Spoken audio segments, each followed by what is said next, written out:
Hi, good afternoon. It's me again.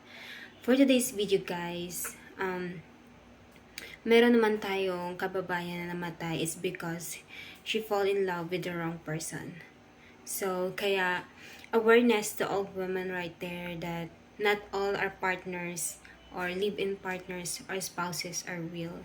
So, we need to know them well first, know their personalities, know their characteristics, know the strength, their weaknesses, their angers issue, their trust, and everything before we settle with that person.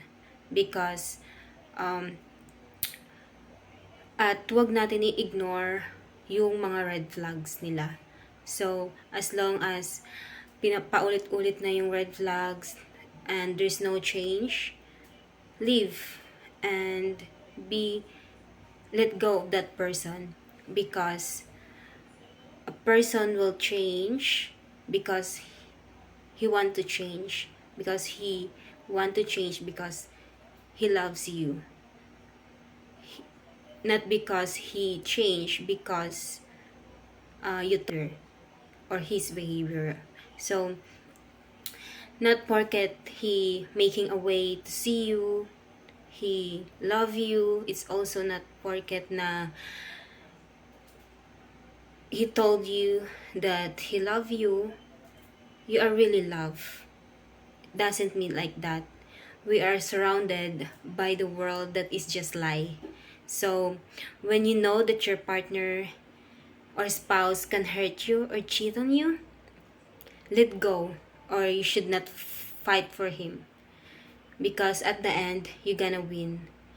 And at the end of the day, those those wrong people, God will provide you a better person.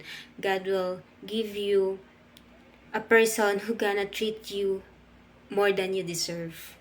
So